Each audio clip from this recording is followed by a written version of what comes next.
Okay, ladies and gentlemen, we are back at it again. It is a little chilly today, and it is super windy. Super windy. We are in a wind advisory, so I'm going to do my best, but you know, as they always say, the show must go on. So here we are. So I apologize in advance. I've got my noise cancellation microphone.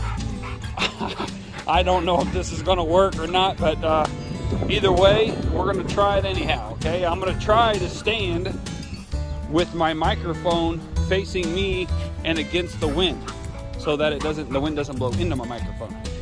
Okay, so this here is Sophie, the black dog. That's Opal right there. And Vivian's inside. She's taking a break. So what I've done, just to kind of explain to you before what's going on beforehand, what we've done before I turn the camera on, is basically we got these two dogs out. Vivian she's the chocolate lab that you've seen in previous videos. Basically, she is about as docile. She's like the typical, not typical, she's like the perfect ideal dog. As far as like, she stays by you, she loves on you, she's compassionate. Not that these other dogs ain't that way, but these other dogs, basically, let's put it this way. If Vivian walks away 50 feet from me, I can say, Vivian, come, and she comes right to me, no big deal, right? So Opal over there by herself would do the same thing. And Sophie by herself would do the same thing. However, birds of a feather flock together, right? So if you get two of these little rascals together, they'll take off running. Okay, so I'm told, which is true. I have not experienced that here with this girl here, Miss Sophie, or Opal, or Vivian, but I want to keep it in a controlled atmosphere. So having all three out here is not wise on my behalf, because I can only control so many dogs at one time, okay? So if I can't control them, then why put them out here and then set them up for failure, and they go running off, and then once they do it once, they'll do it again, right? So my point is, behind all this, is, let me turn around and get the wind to my back so it's not blowing in my microphone. My point is this, is to teach these dogs an off-leash situation and to get them used to being beside me, so and around me. So when I move, they move, and they learn to feed off of my movements, okay? That's what my desire is. That's what I'm trying to do. That's what I'm aiming for, okay? And so when I do that, see, like Sophie here, I got my check cord on her. If she takes off running, which she's the older dog, okay? So most likely, if she starts to run, or if we're gonna have a runner, she's gonna be the one that does it, and then Miss Opal's gonna follow suit, right? So I've got to be able to control my dogs. So I can control them with my check cord. So what I'm doing is I am walking around patiently and getting them used to, Sophie here, getting her used to her whereabouts, how far she can go with this, okay? Now this check cord here is a 20 footer, okay? I've got multiple check cords, all different lengths. And so I want her to get used to staying beside me. All right, now this, everybody keep in mind when I say this, when we do stuff like this, we need to keep in mind that not every situation applies for every situation. Does that make sense? Every situation does not apply for every situation. Okay, so when I'm training these dogs, and what I'm doing here with these dogs may not apply for you and your dog. You say, what in the world does that mean? What that means is this. If you got a hunting dog, you do not want your dog to stay really tight and close to you, okay? If you're training a hunting dog, you've got to let them dogs work out from you, okay? So keeping your dog within 6 feet from you is not ideal. Okay, your dog has to get out in front of you. All right, so that's what I mean by, just because this situation does not work for every situation. It's like a yes-no answer, okay? Yes, sir, and no, okay? So hopefully that's clear. All right, So my goal is as these two play together in here, all right, and the reason I'm not zooming out or zooming in is because when I do that, my microphone also does the same thing. So at this angle of my camera, it keeps my microphone zoomed in at a certain level. Okay, here, this is what I'm looking for right here. See how they go playing around together? Okay, see how they took off with each other? I can pull Sophie back. Sophie, come, come, come. Sophie, come. See that? They will not listen. Now, if Sophie was not on lead, I would lose her, okay? Now Opal, see that right there? So Opal is so submissive. What she does, she lays down on her back. It's a submissiveness. See that right there? There, see that? So it's not like she's like, whatever, see how she rolls? She does that when she plays. So just so that everybody knows, you know, I about lost my arm. Sophie's not attacking her, okay? Opal will automatically roll over like that. She just does that all the time. That's her character, that's her personality. She's very submissive, but she loves to roll like when she plays, okay? All right, now, see how we're getting very playful? All right. Let me get my hands back in position again. All right, so when they play, if I did not have control of them, Sophie would just bolt, all right? And that's what we're working on. We are working on them coming back to us when we tell them to, okay? Sophie, come. There, see there? Okay, boom, I'm happy with that. When they go play, now, you say, what about Opal? Well, if I can train one dog to do that, then the other dog will do that, okay? Opal, you're laying on my cord there, sweetheart. There you go. See how, now Opal, she thinks if she grabs the leash, she can go walking with you. See how she carries it? I'll go with you. All right. All right, so we're gonna keep working on this together, all three of us and those that are watching us. So when you got your dog out and about, now again, I've said this on a previous video, and I'll state it again on this one, just in case you haven't seen the other ones. Make sure when you're using check cords like this, okay, wear leather gloves. If your hands are not calloused like mine, if you do this like this and you hold on like that, and that rope slides out of your hand like this, see that, how it slid out of my hand like that? It's running through my hand. What I'm doing, I'm putting a brake on for Sophie. So as she's running away, I'm squeezing this slowly and slowly, and then eventually I put the brake on at a slow, because I don't want her to hurt her neck, okay? So I slowly do it. But if your hands are not, if you don't have callus on your hands and you're used to letting that rope run through your hands, you will get a rope burn on your hands like none other, and you will be in pain, a lot of pain. And I have learned that the hard way throughout the years, but I've also have built up calluses from doing this, so it doesn't hurt my hands anymore.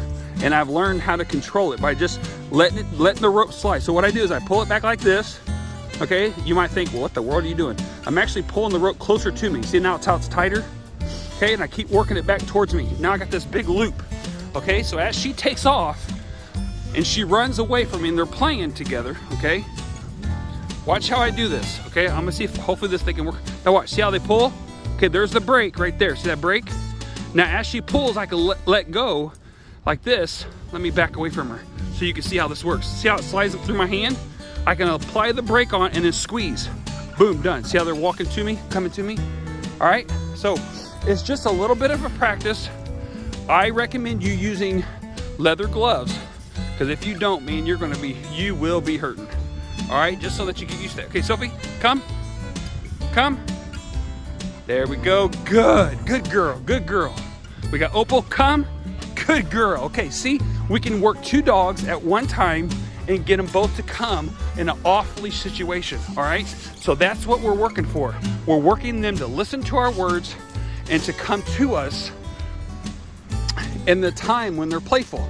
And as you saw earlier, when they get ramped up and they're raring to go, okay, and they're just having a blast, they will bypass what you're saying, okay? It's not like they're disobeying you. It's just like you walk into your child's bedroom, okay, and they've got their faces glued to the television or glued to their PC or their gaming console, okay, you say, hey, hey, and they're looking at you like, or they haven't even looked at you. You're trying to figure out if they're still alive because they're acting like you don't even exist. It's the same thing for a dog, okay? See here, right here, see this? Now watch, they're playing, come, all the way. Now see that, look at there. I would not be able to have control over her, okay?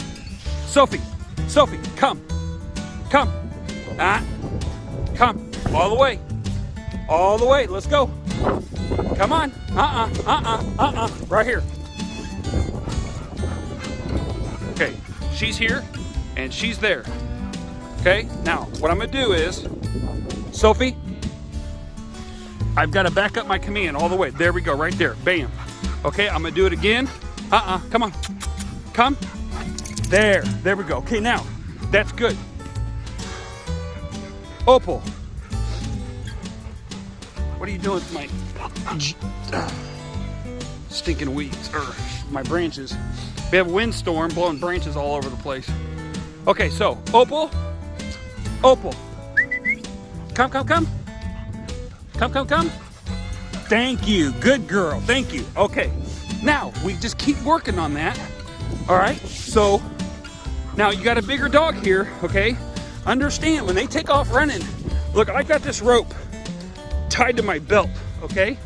So that I can hold on to this and whatever. Now, understand, I've got that, I have this hooked on to her collar, okay?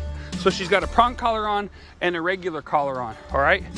Do not hook it on their prong collar, hook it on their regular collar, okay? If you hook it on their prong collar and they go tear it off like that, that's gonna put pressure around the neck, it's gonna hurt them, okay? That's not what we're about. We're not trying to hurt the dog, okay? We're trying to train the dog. We're not trying to force train the dog. We're trying to teach them on pressure on, pressure off concepts. Pressure on concept, pressure off concept, okay? It's like peer pressure. I apply pressure to you, so it's like this. Well, I shouldn't have to explain it, but maybe I probably should. I'll go ahead and do it. You are soloed out by yourself in a classroom, and everybody comes around and says, hey, you need to do this, this, and this, and this, or you need to do this, or what have you. And based off of the pressure, peer pressure around you, you give in to them to release that pressure, because you don't want people to make fun of you. You don't want to feel stupid, okay? And I'm just going to leave it like that. I'm just going to leave that there, all right? So what do? You give into that pressure to release it, called peer pressure. You can't even see Sophie. Look how dark that is. Can't even see her laying there. Okay, animals react the same way, all right? Is when we put pressure on them, they want to naturally release that pressure, okay? It's a given, it's natural. It's the way their mind thinks, okay? So why not use what works in their mind naturally? Why not use that to train them?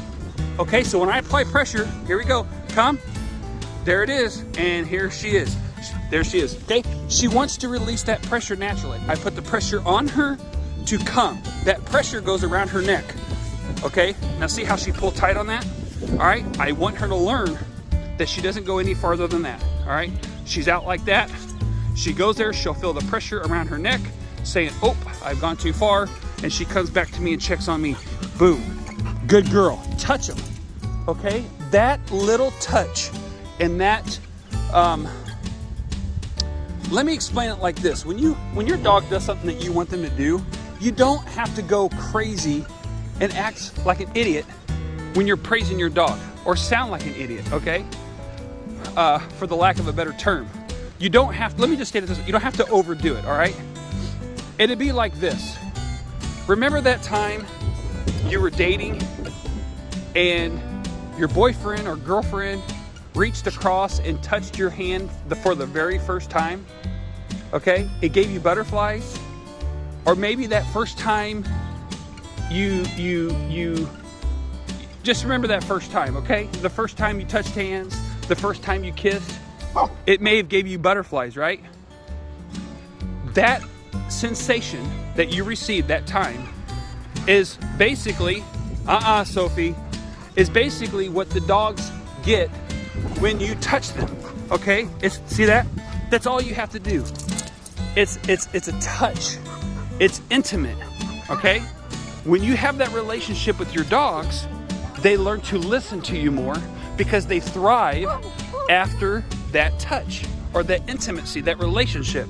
So when I ask Sophie to do something for me and I praise her and I say, good girl, praise her right here, okay? Positive, that's a positive praise right here, like that, okay? She thrives and she wants that more and more and more and more, all right? Okay, that was a lot, ladies and gentlemen. We really got into a lot of training there, and it can be pretty deep, okay? Now, I'm not gonna bore you any more than I've already have probably. You probably are like, okay, I'm bored out of my mind. But hopefully that's useful for you to train your dog when it goes into off-leash training, okay? Here comes that wind, it's gonna block my microphone. Let me go over here. I'm trying to talk plenty loud so y'all can hear me. So basically, okay, let's do a real quick recap. Really quick recap. You have your dog, and you have your Mr. Distraction here, okay? Mr. Distraction. We're gonna call him the Pink Distraction. He's my little man, my buddy. My right-hand man, helps me out in everything I do. I don't know what I'd do without him, even though I got 4 more just like him. They're all busy. Too busy for me. They're all growing up. I guess that's how it goes. But anyway, I got Mr. Luke. He's my right-hand man. He helps me in everything I do, okay? Real quick recap. If I had these 2 dogs out here, I would have no control over them if I did not have a leash or a collar on them. I have to have distance with them, between me and them, okay? They got to learn to respect their area and their distance. But I've got to be able to be a good leader, okay? A good leader has control over his platoon, okay? If I was in the military and I had my own platoon, okay? I have to, in order to be a good leader, I have to have control over that platoon. Not because I say I do, it's I show I do. That's horrible grammar, but I'm going to show that I have control. And in order for me to show, I have to be able to back up what I'm showing or what I'm saying, okay? So I'm going to be a good leader to my baby, to my family member, okay? I'm going to be a good leader. How do I be a good leader? I'm going to show them what I expect out of them, okay? This could apply to a very good motivation speech, okay? As leadership, okay? I've got to be a good leader. In order to be a good leader, I got to show these guys what I expect out of them. I cannot get frustrated with them or upset with them or show that I'm unsatisfied with them if I never showed them what I expected out of them, okay? So in order for me to be a good leader, I have to show them what I expect. What I expect out of Sophie right now is that she is not to get out of distance from me, all right? She is not to get out of distance from me. How am I going to show that I'm her leader? To control that and have that leadership, I have a check cord on her, okay? And when I tell her I want her to come, there's the command. It says right here, good girl Sophie. Praise, good girl. That's it, done. All right? She will learn to listen. All right? So I've had a gentleman a few weeks ago ask me about situations like this. I know many of you are in the same situation. You know, how do I keep control of my dog? How do I do the off-leash stuff? How do I? This is how you do it, okay? You be a leader, show your dogs what you expect them to do, okay? Opal, as young as she is, the little sweetheart, she knows that she has to stay by me because I've done the same training with her as I've done with Sophie. Now you say, well, Sophie's a big dog and not doing exactly what Opal is doing, okay? Just because she's older and bigger doesn't mean I treat her any different than Opal, okay? So we got to remember that. We look at this bigger dog and we say, if she's older, she should understand what she's doing. Not necessarily. Okay, so I treat her the same way I treat her. All right? So Opal knows that she needs to stay within a certain area, and she knows that she comes back and checks with me. All right. And then I'll praise her for coming back and checking with me. All right. That way, just like a hunting dog, right? If you had a hunting dog, she'd go out and she'd be what's called quartering. So she would, let me get my finger in the position here that I want. Let's go this way. So she'd go out, she'd search this way, she'd go this way, go back out this way, go out this way. She'd get out a little further and further, right? Okay. And then she would stop somewhere, like right there, okay? And then, hey, and then look, she'd look at you, okay? That's all you should have to do is whistle or get her attention. You could say, whoa. There's different things you can do to get their attention and then have them come back and check with you if necessary. If you want to keep pushing them, see, this is what a quarter dog would do. She'd have her nose to the ground. She'd keep working back and forth, obviously a lot faster. Okay, she'd look, see this? She'd be working the ground back and to the right, okay, but a lot faster. And that's called quartering. And then what she's doing is she's looking for whatever you're hunting. In this situation, like if you, what I'm referring to would be an upland situation and hunting, like for birds and so forth. That's what teaches them to get out away from you, okay? And then you say, well, I'm out. You know, I can only use these check cords that are 20 foot long for so long. You're absolutely right. What do I do after that? You can do what's called an e-collar, okay? If you're in a hunting situation, all right? Now, many of you, if you're in the big cities, I might get a little grief on this one, but I'm gonna say it anyway. If you're in the big cities and you're using an e-collar, you're probably gonna get you're gonna have some people give you some hardship over it, because e-collars have a bad name for themselves because you have a lot of people that don't know how to use them, okay? So while I'm on this subject and we're talking about having control of your dog on long distance, I want to cover this just real briefly, okay? All right, so I'm gonna keep them here. Lukey, stay over here, bud. I don't want them working too far, okay? So the e-collar is to give you the same pressure on, pressure off concepts as this check cord. An e-collar is supposed to activate and work just like a leash, okay? You say, I have never heard that before.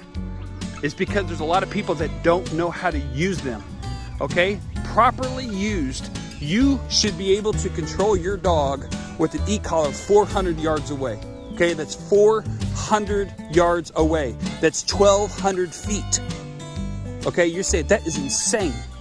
Okay, it might be because there's a lot of people that don't know how to use them correctly. But the e-collar is used just like you would a leash. Okay, so there's nothing wrong with e-collars. So when you are walking down the road and you got your leash on your dog and they feel resistance and they hit the end of that leash, right? And they're like, oh, I went too far, so they correct themselves, come back over here. All right, it's the same thing as the e-collar, okay? You say, what do you mean? Explain yourself. Okay, I will. So your dog is running out away from you, okay? Because you've done this work right here with the check cord and pressure, you say, come, okay? All the way, sweetheart, all the way.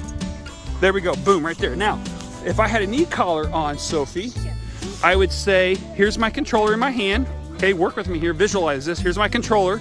I have a button on my controller, the collar's on her. I would say, come. When she would turn around and show me that she's coming, okay, come. She shows me that she's coming, I release, okay? The collar is not designed, so when you say come, it stays open like this. You have not pushed the button. You say come, the dog does not come, then you go boom, okay? You are teaching your dog to respond to you out of fear. That's not how that happens. And then what do? You say, come. She doesn't come. You hit it again, okay? And then you get mad and you turn that knob up to the highest setting and you hit it again, okay? You say, well, I don't do that. Well, maybe not you, but I've seen a lot of people do it. And that's why if you don't know how to use it, don't use it, obviously, okay? And then don't let your dog have all this freedom. Okay, because you're going to get your dog in trouble and the dog's going to get hurt and run off from you and get lost into the preservation that you have around about you, okay? I hear stories about this all the time. You got to be able to control your dog. And I'm not trying to be hard on people, so please don't take me that way. I want to help people. I want to explain this to everybody and help everybody, okay? This is how we do it. So we've got to train our dogs the basics first. They've got to understand what pressure is. You see how she went to take off? I'm stepping on, look, I'm wearing my Crocs today. I'm in my relaxation training mode. But we're having fun, okay? But I stepped up, see how, there you go again. See how she took off? She felt the pressure, she stopped. Okay, I can release it. Now watch what she'll do. She's gonna check it and say, oh, I got some more liberty. Okay? Now she wants to be with Opal. Opal is way down there. She come back to me. Okay? Now I can release it. Okay. Sophie. Okay. She doesn't know she has freedom yet. But when I put my foot right, okay, she about went, I stepped on it. See how she understands what pressure is, okay? See how she stays right there? Because she understands what that pressure means. Look, she's gonna check it. See how she's checking it? There's no pressure. See all that slack? There's no pressure. Okay, Opal just went behind me. See how close she's staying with me? Because she still thinks she has pressure. She can feel it right here. Okay, now watch. Eventually she's gonna work away from me. See, look, checking, head down, checking. Oh, I can go further. Okay, and what she's gonna do is she's gonna eventually keep checking me. Now, see how she's gently walking away? Now, well, I did it without saying it. What I was gonna do is I was gonna pull this back so she could feel that pressure. She's gonna know she went too far. Okay, right there, boom. Now, Opal is gonna come in here and play. Sophie, there, see how I pulled? I mentioned her name, come. Good girl. Okay, you see how that's working? The more that I do that, the better it's gonna be. And then eventually I can take her completely off leash. Okay, and it works like that. All right, so I think I'm gonna stop. I don't want to become where I'm repeating myself over and over and over and over, and and I lose your interest, which, like I said, I probably already have. But hopefully that's helpful. My intent is not to come hard on anybody as far as how you train your dog. That's not my intent, so please don't take this out of context. When I was explaining the e-collar, I just want to help and explain everything to everybody to its fullest, okay? So a lot of this training stuff has a bad rap to it, and it's not because of the device itself. It's because of people don't know how to use it, okay? I want to say something in response to that, but I'm not going to. So we got to learn how to use our products that we're using with our dogs, okay? And we've got to learn to train our dogs. That's what will change everything. That's the whole reason why I do these videos, okay? So I'm going to shut up. Please subscribe to my channel. Please like the video, share it with your friends, tell everybody about it, okay? This is the only place that you're going to go that's going to get free training content, absolutely free, with the method that absolutely works, okay? And I'm not trying to sell you nothing. I have no gimmicks, and I'm not trying to pump you full of these little treats that I sell so you buy my videos and so forth, okay? It's 100% free. It takes a lot of time, okay? I'm going to be talking for 30 minutes with you guys to train. It takes a ton of time. So please share this with everybody. It's helpful for everybody. I get so many emails and messages on how these videos have helped so many people train their dogs with this concept. Again, it's a concept that works. It's not the only concept that works, but it is a concept that works. Okay, so if we can start somewhere with a concept that works, we can get our dogs trained. We will all enjoy our dogs so much more. Okay, it's so rewarding to have a dog. When you say come, they come to you. Okay, and it takes work. It does. It takes work. It takes time. But I believe you, myself, we all together can take that time, and I can produce videos for you guys like I'm doing, and you guys can enjoy and learn from it as well. So please subscribe. It really means the world to me from the depth of my heart. I really sincerely mean that. So we'll see you guys on the next one, and keep training your dogs. And if you got any questions at all, my contact information is on my Facebook page. You can call me, you can email me, and we can work together. So thanks a lot, guys.